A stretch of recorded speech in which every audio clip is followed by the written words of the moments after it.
Bismillahirrahmanirrahim. Assalamualaikum warahmatullahi wabarakatuh. Sobat madrasah, terutama siswa-siswi madrasah yang luar biasa. Kembali lagi bersama Pak Mar. Kali ini special request dari beberapa murid Pak Mar yang ingin belajar untuk merakit PC. Karena kebutuhan PC atau laptop sekarang memang sedang digandrungi. Lalu apa saja yang perlu kita ketahui sebelum merakit PC dan apa saja nama-nama part pada PC tersebut? Yuk sama-sama kita pelajari. Oke, anak-anakku sekalian, personal komputer atau PC tak ubah bagaikan layaknya seperti tubuh manusia. Tubuh manusia seperti kita ketahui dalam pelajaran biologi bahwa manusia itu tersusun dari beberapa struktur dan rangka serta organ tubuh yang ada pada manusia itu sendiri, sehingga ketika semuanya berfungsi dengan baik, maka kita dinyatakan sebagai manusia yang sempurna. Namun jika ada organ-organ atau bagian tubuh yang terkendala, maka kita juga tidak bisa dikatakan sehat atau sempurna. Begitupun dengan personal komputer atau PC. Pada PC merupakan kumpulan atau rangkaian dari beberapa part yang dirakit menjadi satu kesatuan yang utuh, di mana pada setiap partnya itu memiliki fungsi masing-masing. Lalu apa saja part yang terdapat pada sebuah PC? Oke. Pada dasarnya, sebuah PC itu terdiri dari 3 bagian besar. Antara lain yang pertama adalah CPU atau disebut dengan Central Processing Unit, di mana pada CPU ini terdapat lagi bagian-bagian atau part-part di dalamnya yang disatu padukan. Kemudian komponen besar yang kedua adalah monitor, dan yang terakhir adalah komponen keyboard dan mouse. Nanti ditambahkan juga dengan komponen-komponen lain. Tapi PC dapat dikatakan utuh jika terdiri dari CPU, monitor, keyboard, dan mouse. Kemudian kita analogikan secara sederhana agar lebih mudah untuk memahami. Yang pertama, bagian terpenting dalam sebuah PC itu disebut dengan prosesor, di mana prosesor ini dapat kita analogikan secara sederhana seperti layaknya sebuah otak pada manusia. Semakin baik performa sebuah prosesor, maka semakin baik juga kemampuan pada PC tersebut. Begitupun dengan otak manusia. Kemudian yang kedua, ada yang disebut dengan mainboard. Mainboard ini kita analogikan sebagai kerangka tubuh, ya, di mana pada mainboard ini terdiri dari beberapa komponen untuk meletakkan part-part yang penting tadi, seperti prosesor itu diletakkannya pada mainboard. Kemudian RAM, Random Access Memory, diletakkannya pun pada mainboard. Dan untuk menyambungkan antara CPU dengan monitor, juga konektornya berada pada mainboard. Kemudian lanjut. Ada juga yang disebut dengan power supply. Power supply ini kita analogikan ya seperti jantung manusia lah. Jika power supply-nya tidak bagus atau mengalami kendala, maka secara otomatis CPU kita akan mengalami kendala juga, bahkan bisa mati total. Seperti halnya jantung. Jika sudah berhenti berdetak, maka tubuh kita tidak akan berdaya. Kemudian ada juga yang disebut dengan RAM.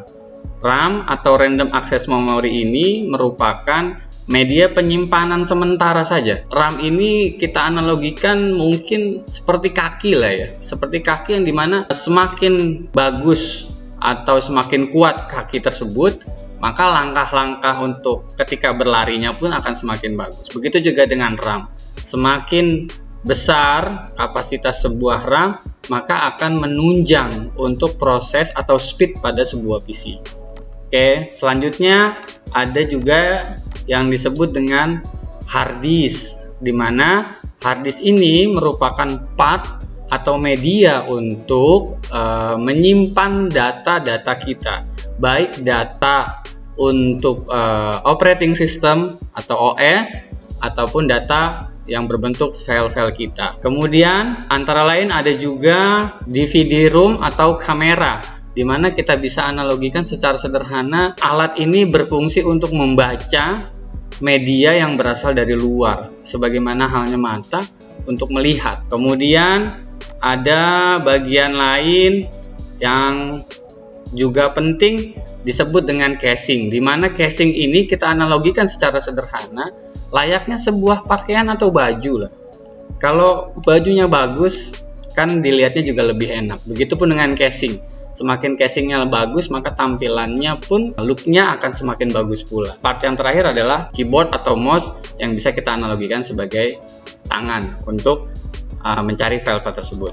Nah, dari part-part tersebut kita satu padukan, kita gabungkan menjadi satu kesatuan yang utuh sehingga menjadi sebuah PC personal komputer dan bisa untuk mengoperasikan beberapa keperluan yang kita butuhkan terkait dengan komputerisasi. Semuanya bisa kita lakukan dengan ada beberapa pesan dari Pak Mar bagi sobat madrasah atau siswa-siswi madrasah yang ingin belajar untuk mencoba merakit PC. Maka Pak Mar memberikan beberapa tips. Yang pertama antara lain adalah coba untuk memberanikan diri kalian, dimana jika kita berani mencoba, disitulah kita akan mendapatkan pengetahuan. Jika untuk langkah awal kita tidak berani, maka mintalah bantuan atau didampingi oleh orang-orang yang sedikit lebih mengerti tentang komputer. Kemudian, tips yang kedua, setelah kalian berani untuk mencoba, maka praktekkan apa yang telah kalian ketahui. Di mana pengetahuan itu akan lengkap jika dipraktekkan. Lalu terakhir, tips dari Pak Mar, ya kita nikmati saja prosesnya, proses belajarnya, dan proses hasilnya. Semoga apa yang kita pelajari dan kita praktekkan itu akan membuahkan hasil yang baik dan bermanfaat untuk banyak orang. Bagaimana langkah untuk merakit part-part tersebut bisa menjadi sebuah PC yang sempurna dan bisa digunakan? Yuk kita lihat cuplikan video berikut ini.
demikianlah tadi perkenalan dasar tentang personal komputer atau PC ya, dan bagaimana kita belajar berani untuk mempraktekannya.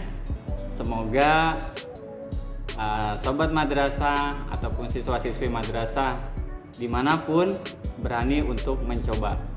Jangan sungkan untuk bertanya kepada siapapun yang memang memiliki pengetahuan tentang komputerisasi. Selamat mencoba. Kurang lebihnya Pak Man mohon maaf. Wassalamualaikum warahmatullahi wabarakatuh.